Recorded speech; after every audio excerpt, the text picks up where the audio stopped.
Muy buenos días. Estaremos llevando a cabo una interpretación-análisis de lo que tiene que ver las obligaciones y dentro de estas obligaciones el incumplimiento de las obligaciones. Soy Ana Isabel Aguirre, estudiante de la carrera de Derecho de la Universidad Nacional Experimental de los Llanos Occidentales Ezequiel Zamora en la modalidad semipresencial. Y dentro de este proceso tiene que ver con el subproyecto Derecho Romano 2. Es importante dentro de lo que trabajar, de lo que más o menos hacer un análisis, como lo dije al comienzo, interpretativo de lo que concibe. Es importante, el incumplimiento es importante hablar de lo que es la obligación, un concepto breve, que no es más que la acción de la persona cuando realiza un contrato, ¿verdad? Una prestación, en ese caso un contrato, dentro de lo que llamamos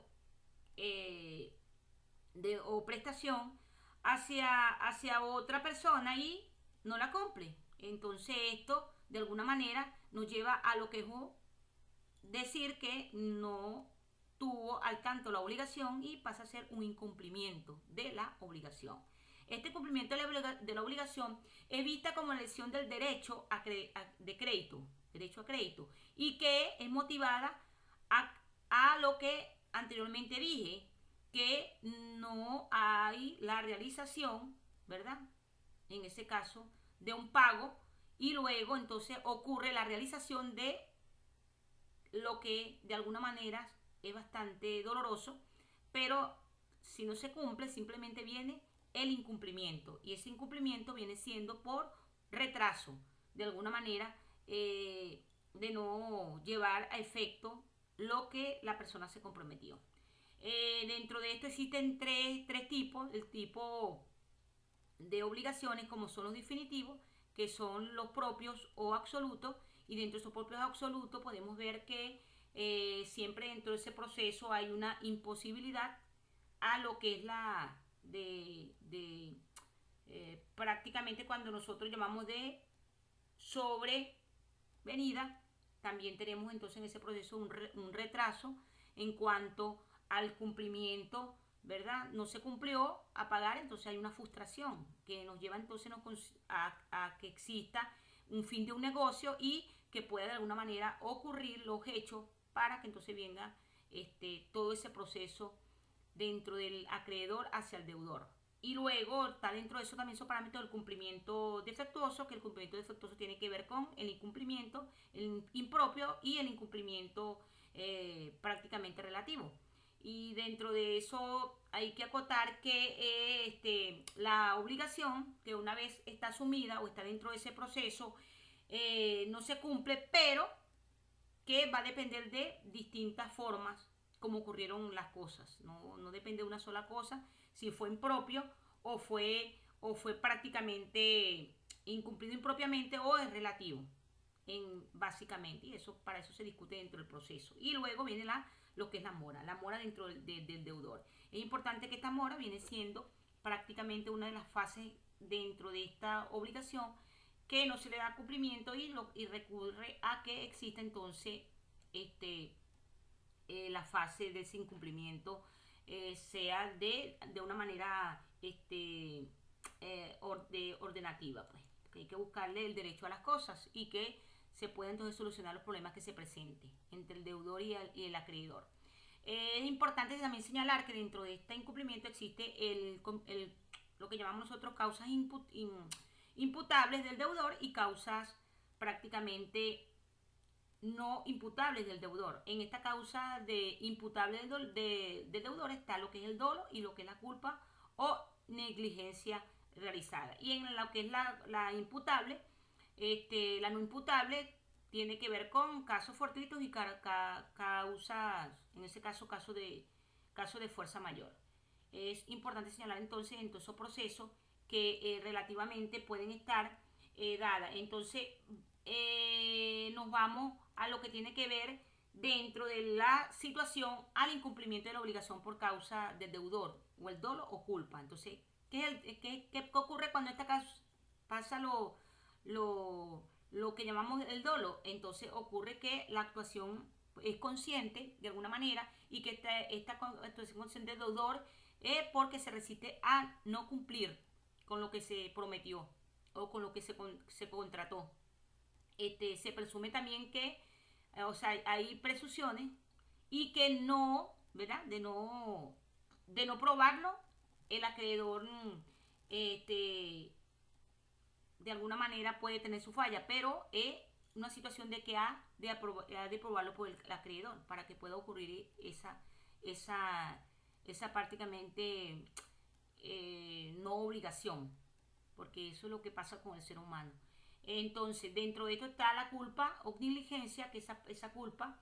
Es importante también dentro del dolo hablar de lo que llamamos nosotros el efecto, que entra en el dolo también, así que ese efecto ocurre por el resarcimiento integral y que también ocurre por la moderación de la responsabilidad. Y eso de alguna manera es forma elemental esencial de lo que podemos hablar de esta clase de las obligaciones. Asomando también dentro de estos parámetros o dentro de esta parte de del dolo y la culpa de negligencia, entonces nos vamos a la culpa y lo que tiene que ver la negligencia. Esa negligencia consiste prácticamente, si se quiere, que es la falta de diligencia exigible. No se cumplió, bueno, tienes que de alguna manera ajustarte y uno de los artículos que ampara el artículo 1104 del Código Civil. Es importante también dentro de estos parámetros llevar hincapié que el proceso no queda solo, el proceso es algo que va a estar dando siempre la importancia y la gravedad de los actos y hechos. Es importante también que dentro de esta culpa se presume, como dije ahorita, pero hay que analizar los casos. Se presume en todo caso, por ejemplo, si hay, colocamos si hay algo que ocurre dentro de un proceso, si asomamos esto, pues por decir algo más breve, ejemplo, hay que cumplir con una regla de la parte profesional, no se cumple, entonces de alguna manera entra allí una situación de presunciones, pero que debe buscarse el hecho para poder encontrar cuál es la realidad y qué es lo que de alguna manera se debe hacer. Y los efectos, que en ese caso viene siendo la moderación judicial en ese proceso.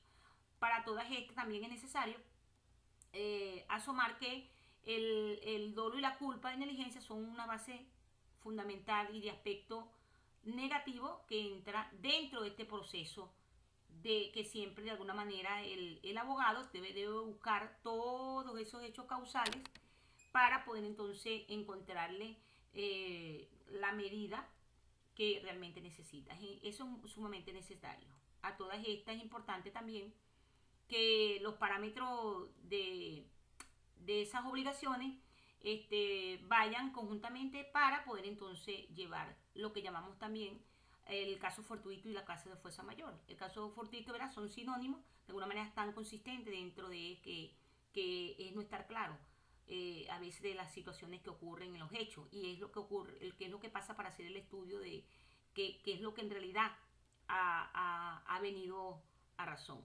Entonces existen dos criterios dentro de esto importantísimos que tiene que ver la evitabilidad, y esa evitabilidad está dado en que dice caso de fuerza, caso de fortuito, y tiene que ver que no se pudo preservar, o sea, en ese sentido quise decir la palabra, no se pudo preverse lo que de alguna manera, ¿verdad? Estuvo, pero previsto y se hubiera podido evitar. Eso es elemental. Y que de alguna manera la fuerza mayor que puede estar presente, que aunque se hubiera, ¿verdad? Previsto, no se hubiera de alguna manera podido evitar. Son dos cosas elementales. Es decir, hacer las cosas que tú dices, no la debo hacer, chan, y la hago. Entonces ahí entras tú en una causa de fuerza mayor. Porque se hace el proceso y se ve que fue así de esa forma. Y los efectos de extinción de obligación, que tiene que ver con si se quiere, prácticamente la condición, las excepciones que van a estar reflejadas dentro de las leyes, dentro de lo que es la ley que está concreta dentro de todo ese proceso, valga la redundancia. A todas estas es necesario también decir que cuando estamos llevando estos elementos dentro de la obligación, no podemos desviar que existe, si se quiere, un elemento esencial dentro de esa causa de fuerza mayor y caso fortuito y fuerza mayor. Existe entonces un hecho elemental que son los medios de protección ante el incumplimiento. Hay medios de protección. La acción prácticamente del cumplimiento de la obligación, que tiene que ver con efectos forzosos en forma específica, lo que llamamos el in natura, y tiene que ver también de alguna manera con el cumplimiento por equivalente. Dentro de la acción de indemnización es resarcimiento de daños, que ahí es donde está la situación que se presentan siempre dentro de estas obligaciones y los compromisos, porque dice que son medios de protección ante el incumplimiento que ocurrió. Y esos daños pueden ser daños emergentes, que es la pérdida prácticamente sufrida, y lo que son los lucros cesantes, que viene dando la ganancia dejada, ¿verdad? Por lo que ocurrió, es decir, se dejó de obtener dentro de este parámetro. Es necesario también hacer una acotación que el interés de mora dentro de ese elemento cumple un papel fundamental que tiene que ver con la mora del deudor. La mora del deudor es mora pues, en esa parte de debilitoris o mora de solvendi. Dentro de esos conceptos se puede decir que el tipo de mora es de tipo de cumplimientos defectuosos. El deudor se retrasa en no cumplir porque no quiere cumplir, y el acreedor de una manera busca la forma para poder de alguna ver y se pueda cumplir esa obligación.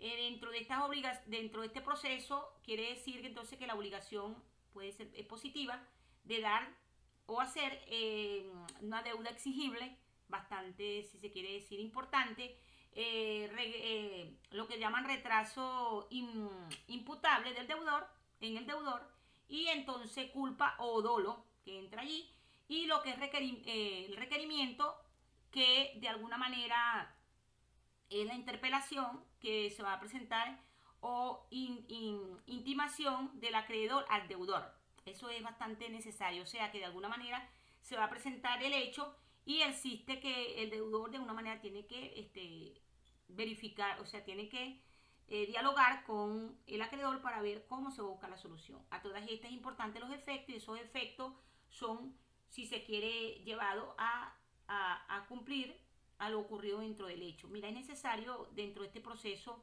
entender entonces que viene dada un elemento esencial, que los efectos son